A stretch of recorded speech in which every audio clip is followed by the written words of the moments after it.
Aí a gente adentra, então, aos custos. Aliás, custos de qualidade. Também, a gente pode trabalhar de algumas formas diferentes. Alguns autores trabalham duas categorias diferentes. Outros autores trabalham três, como a gente vai ver. O nosso autor trabalha três, como a gente vai ver e passar em cada uma delas. Mas a gente tem que sempre pensar de uma forma global, certo? De uma forma geral. Eu, particularmente, gosto de trabalhar com a seguinte divisão. Eu tenho que trabalhar a qualidade, o custo da qualidade e o custo da não qualidade. Para mim, essas duas divisões já são as principais, né? Porque uma coisa é você não ter qualidade, você pagar caro por isso. Por quê? Porque as peças, você tem muito refugo, muito retrabalho na linha, muita rejeição, o nível de inspeção tem que ser alto, né? Ou seja, muita gente trabalhando sem agregar valor. Esse é o custo que envolve o custo da não qualidade. E o custo da qualidade é aquele que envolve treinamento, gerar procedimentos, ações preventivas, ações corretivas concatenadas, organizadas para que o problema não volte a ocorrer. Então, esse tipo de ação é o que a gente chama de custo da qualidade. Tudo bem? Então, essa já é uma divisão básica inicial. Mas os nossos autores trabalham outros três elementos nesse custo da qualidade, né? Ou seja, nessa segunda parte, ele trabalha ainda... ele ainda subdivide ele em três elementos. Vamos ver quais são? Primeiro, é o que ele chama de custos de prevenção. São custos gerados para a manutenção em níveis mínimos dos custos das falhas, né? Ou seja, é eu prevenir, é eu antever, é eu avaliar riscos e, de acordo com o risco, eu gerar ações. Então, custo da prevenção é isso. É quanto me custa acompanhar um processo, é quanto me custa verificar se esse processo está sendo desviado ou não, né? Então, esses são os custos que envolvem a prevenção.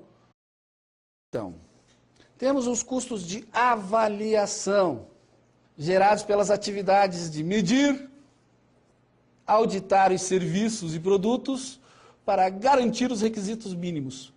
Olha, esse é o famoso controle, né? Custos de avaliação são os custos com o controle da qualidade, os famosos pontos de medição, né, pontos de controle, com controle estatístico ou com avaliação 100%, né, com exames visuais ou exames de medição 100%, é o custo de avaliação, né, de segregação do bom do ruim. E existe o custo de falha interna e falha externa, né, que é resultante de defeitos, de erros gerados no processo que se transformaram em defeitos, ou seja, falta de conformidade, antes ou após a entrega para o cliente. É isso que separa um interno de um externo. Custos de falhas. A gente tem que ter em mente a seguinte situação. O erro é comum acontecer, é relativamente comum acontecer um erro inesperado. A gente pode deixar esse erro se transformar num defeito ou não. O erro pode gerar falhas e você segregar, identificar a falha, segregar, tirar do processo e pronto. Agora ele pode não ser visto, ele pode não ser pego e ele vai continuar o processo. Então vai chegar ao fim da linha com um produto teoricamente final e não vai executar satisfatoriamente as suas funções. Porque houve um erro lá atrás. Nesse momento, você gerou um produto com defeito. Existe o defeito. Agora, ele ainda é interno. Então, veja, vamos pensar na seguinte situação.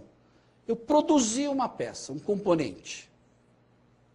Se na hora da produção desse componente eu verificar o desvio, verificar o erro, eu segrego. O custo é 1. O que significa 1?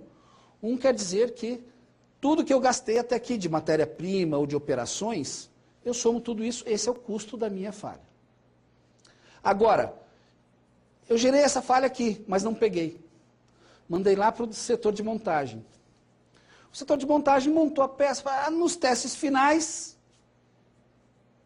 essa falha só é pega porque a função não é exercida satisfatoriamente, e o sujeito pega a falha. Puxa, houve um erro que era lá da usinagem da peça. Nesse momento, né, via de regra, a gente costuma trabalhar com base logarítmica, né, base 10, estrutura de 10 na N para cada defeito. Se você pega o defeito no local onde ele acontece, a gente diz que é 10 elevado a 0, ou seja, é 1, ele custa uma vez. Se eu pego no processo seguinte, ou seja, foi para a montagem, eu peguei só no final da montagem, o defeito dessa peça, ela está custando 10 elevado a 1, ou seja, 10 vezes mais do que o custo do erro onde ela foi gerada. Agora, se além daquilo ali, eu mandar esse material para a montadora, ele montar no veículo e for sair, por exemplo, num veículo, e na saída do veículo ele verifica que tem o problema, ela já está custando 100 vezes mais, em média. Agora, se o sujeito da montadora não verifica isso e manda o produto para o mercado, ele começa a dar problema no campo, aí são os famosos recalls, aí a gente tem pelo menos 1000 vezes mais de custo atrelado àquele erro. A falha interna até sair da empresa, passou dos portões da empresa e foi para o cliente, ela já é uma falha externa. Se ela for uma falha externa, mas no cliente, menos male. Se ela for uma falha externa no campo, aí se prepara porque o prejuízo é grande, né? Então, essa é a forma que ele trabalha esse custeio, essa diferença nos custos que envolvem a questão qualidade. Aqui, ó, a gente pode ver de forma esquemática, né, a questão de custos associados. Então, se eu pensar que eu não tenho qualidade, num primeiro momento, eu tenho essa curvinha em verde, né? É o custo da falha.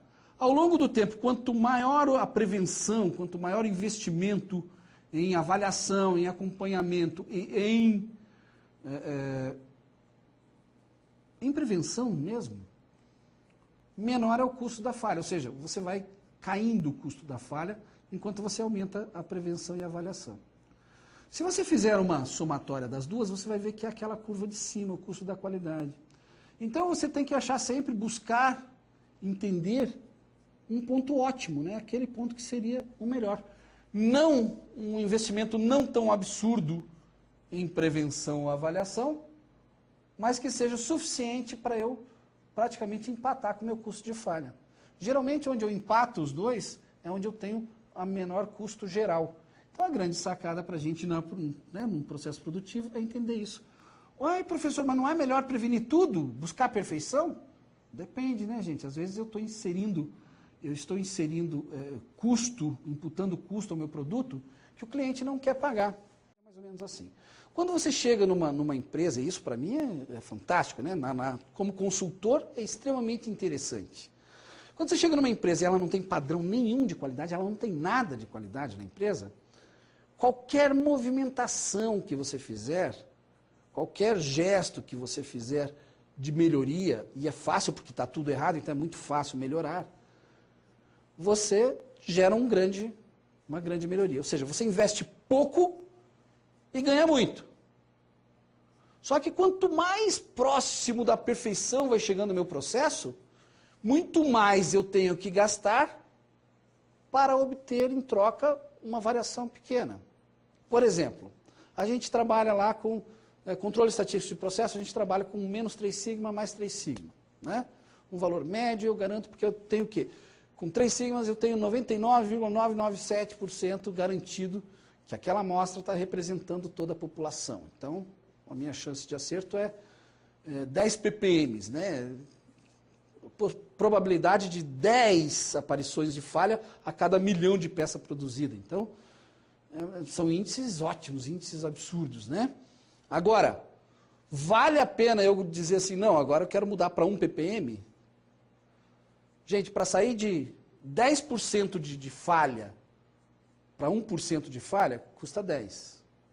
Opa, você ganhou 10%. Mas se você investir mais 10, você vai conseguir reduzir para 0,8%. Opa, só ganhou 0,2% com 10 investimentos. Então, quanto mais próximo da perfeição, mais energia você tem que gastar para obter um resultado parecido com o ganho anterior. Então essa curva é extremamente importante, a gente tem que saber qual é o ponto ótimo para mim. Não adianta eu ser um fabricante de fósforos, de caixas de fósforos, e querer lá um padrão de qualidade ISO TS 16949. Por quê? Porque usar canhão para matar formiga. Então, qualidade é a perfeição? Nem sempre. A gente tem que tomar cuidado com isso. A perfeição custa caro, muito caro. A qualidade é a perfeição dentro de um custo-benefício aceitável, né? Dentro de um custo-benefício que garanta um retorno, garanta uma sustentabilidade no negócio.